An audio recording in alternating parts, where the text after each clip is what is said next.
Welcome to TrustArc's Fireside Chat for Data Privacy Day 2025. Thank you for joining us. My name is Kiara Patino Navarro. I'm a global privacy manager here at TrustArc. And Kathleen, would you like to introduce yourself? Sure. I'm Kathleen Doyel. I'm Deputy General Counsel here at TrustArc. Great. And today I'm thrilled for us to discuss Kathleen's career and insights into privacy leadership.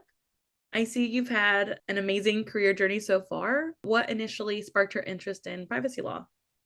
I was first drawn to privacy when I was working for a company called Schoology. It was an ed tech provider that focused in the K through 12 space, and I was hired as a corporate counsel and did a lot of their commercial contracting. And what I noticed was that I kept getting DPAs from schools as they were sending us and signing your contracts. So I had to first, get up to speed pretty quickly on children's data protection and look further into these DPAs. And from there, it just opened up a wealth of knowledge and opportunity for me to dig further into privacy, and it certainly sparked an interest that has now spanned my career.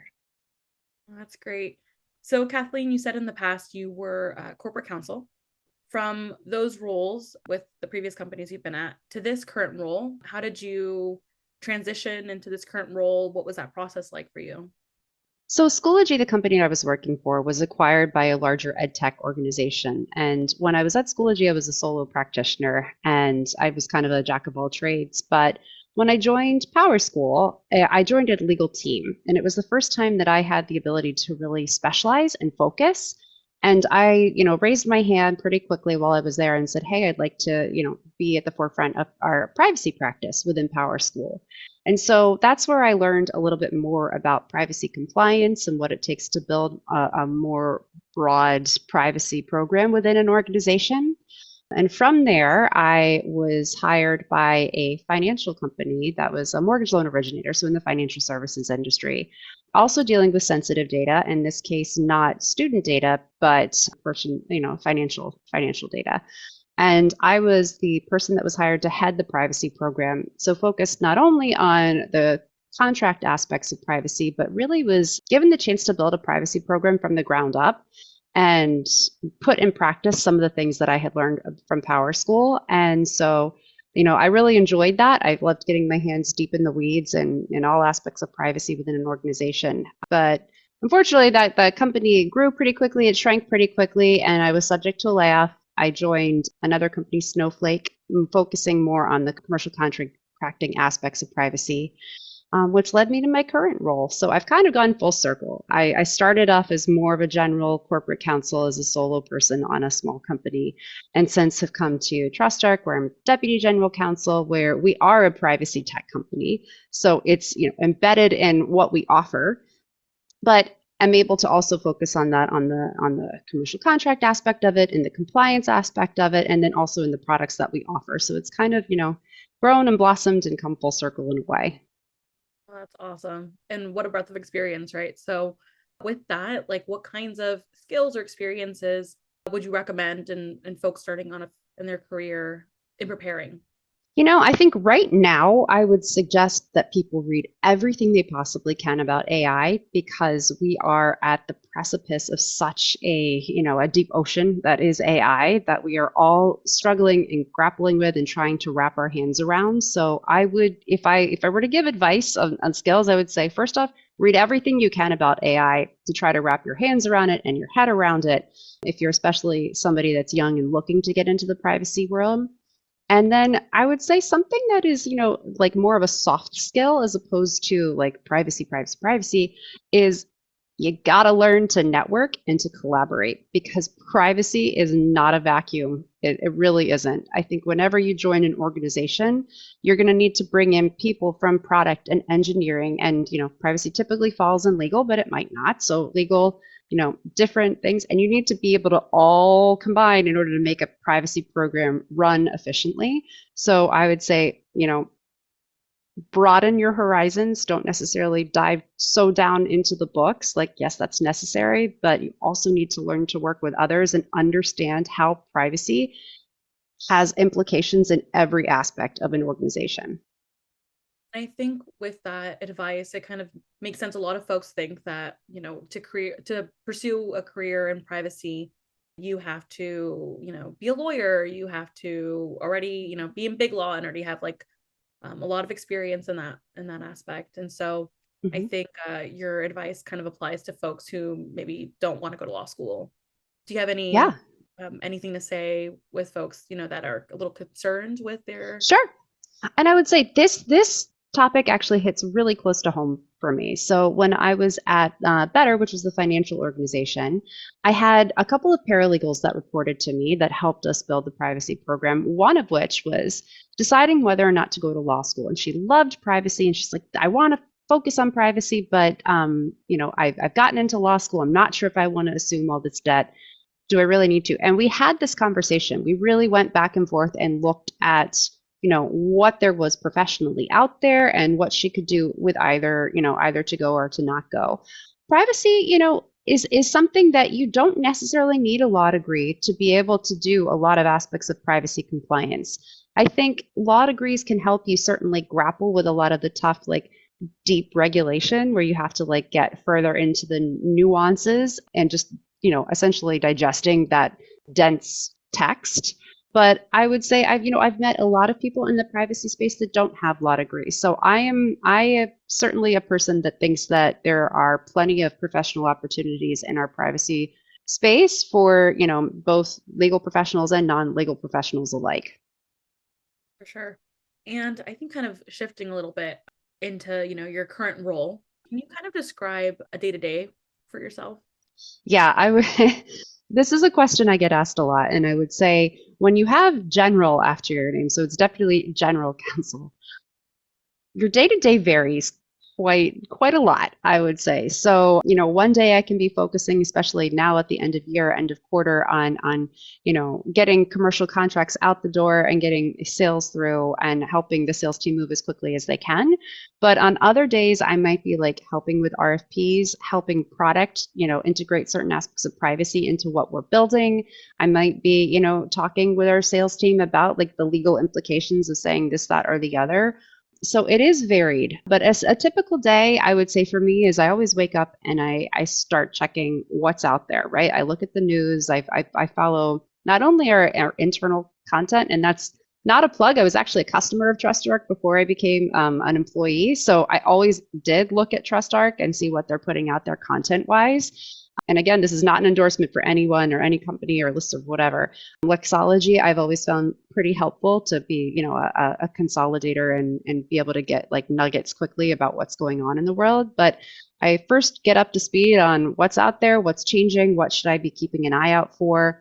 I would say usually then it's knocking out a couple of contracts, helping the sales team, helping answer RFPs, might have an hour or two that is talking to a different aspect of the organization. Since we are privacy tech, it's a little bit different than other organizations where we have technical account managers and we have, consultants that are helping our customers that might have questions that a customer might have brought to them. So, you have your hands in a little bit of this, a little bit of that. And then also you always have to keep your templates, your privacy policy up to date and in line with current regulations. So again, I think doing that reading in the morning, kind of with your coffee, kind of getting up to speed on what's out there helps to stay abreast of what you have to put into your company's policies or templates or whatever that may be.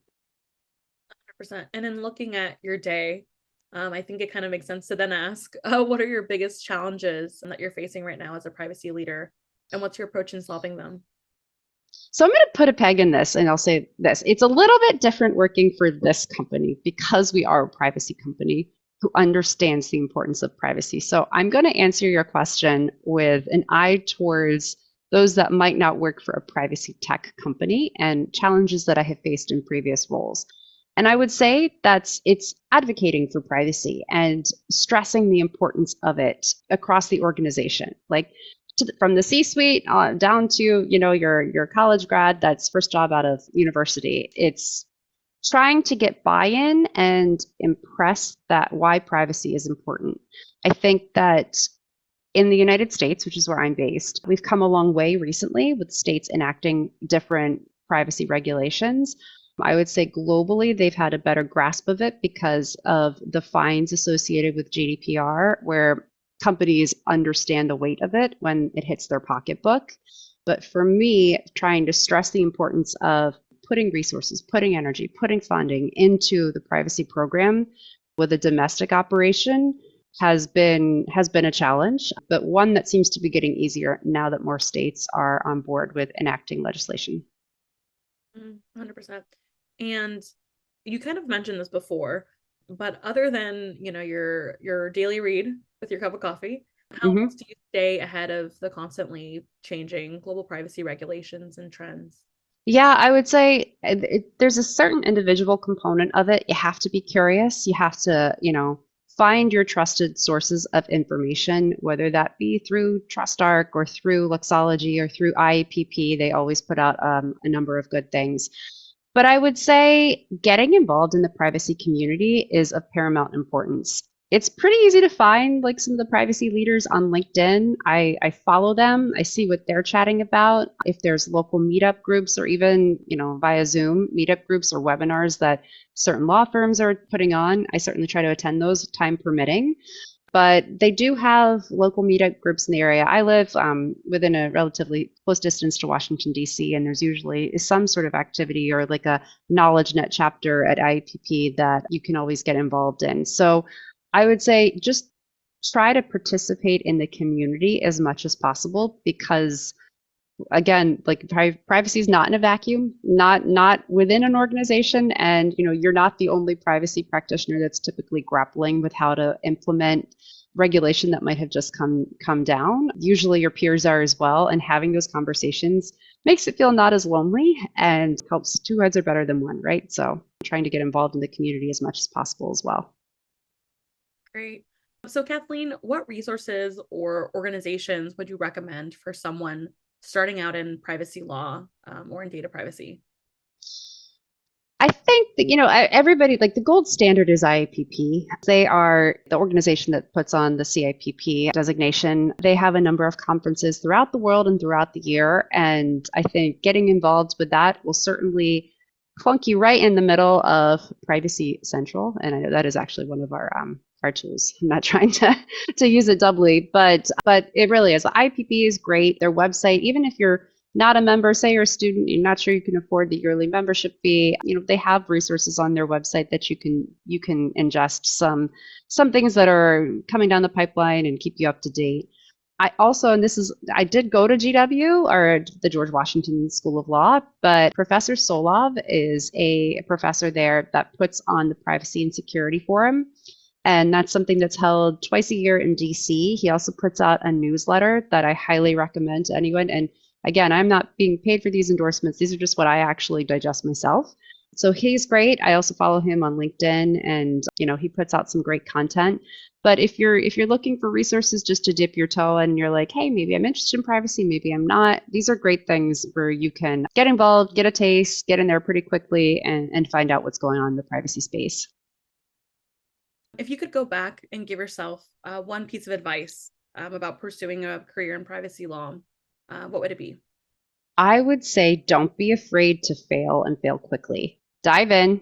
If you like it, you like it. If you don't, you don't. I think when I first started off and I would get these DPAs, I was thinking, oh my gosh, these people, they must be like so well versed in privacy. And I don't know, I didn't take privacy when I was in law school, which mind you, they really didn't offer as a course when I was in privacy since it is relatively a newer field of practice. But I would say, don't be afraid to get in there, participate in the conversation, ask questions, learn more, because it is a newer field of law, field of practice. People are trying to wrap their head around it together. And that's why I say AI in particular is that, yes, AI has been around for a while, but it hasn't been as accessible to, apply to your daily life as a customer. And now that it's getting more like widespread adoption, people are really trying to wrap their heads around it. And because it is so new, nobody has like the silver bullet answer to it. So don't be afraid to dive in, raise your hand, ask questions, contribute, do what you can. So I would say just get in there and try more quickly than I did before.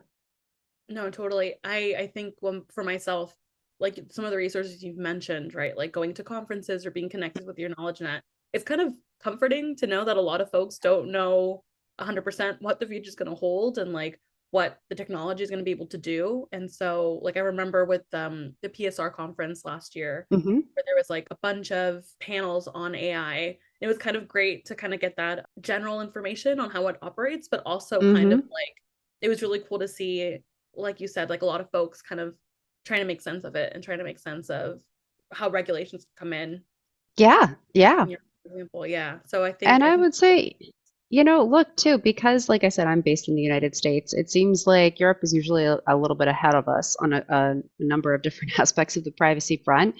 You have an opportunity to really make an impact if you can raise your hand and participate in the conversation as it's being formed here. And fortunately, we do have, the EU AI Act to look at, as an example. But yeah, I would say just don't be afraid to get involved as quickly as possible. so. What has been the most rewarding aspect of your role as a privacy officer? Yeah, and I think this is just personal. So this isn't necessarily maybe the answer you're looking for, but I think it's training the next generation. As I mentioned previously, I had a couple of paralegals that supported me in a previous role. One of which did end up going to law school, is pursuing a career in law. And I believe in privacy. Like, don't hold me to that. But I think because privacy is so quickly evolving and quickly changing, the conversation, the dialogue, it's not going to end with me. It's not going to end with my generation. So being able to get people interested in privacy, up to speed in privacy, where they feel like they can handle their own privacy programs, or at least, at a higher level operate with reviewing commercial contracts or DPAs, that's something that I've been able to help with every organization that I've been to since. And I really enjoy that aspect in particular, is getting people interested and excited about privacy, because it's something that, yes, touches me professionally, and I love it when people are interested in it as a profession, but it's something that you can take and apply to you just as an everyday person, like visiting websites or trying to digest the long list of legal terms that you get prompted with before you have to agree to certain things. And I really, it's something I really am passionate about. Oh, well, thank you for sharing so many valuable insights. It's super inspiring to hear about your journey and the important work you're doing in the sphere of privacy. Do you have any parting advice for the audience? Parting advice would be like, it goes back to what I said earlier. It's, don't be afraid to get involved, and get involved like quickly. Raise your hand. There are no stupid questions. There's more questions than there are answers in a lot of aspects of privacy. We need smart heads together trying to solve and grapple with how to apply privacy in the right way across a number of different fields. So yeah, please dive on in. Great. Well, if you've enjoyed this conversation, please like this video and subscribe to our channel for more insights from leaders in privacy. Thank you.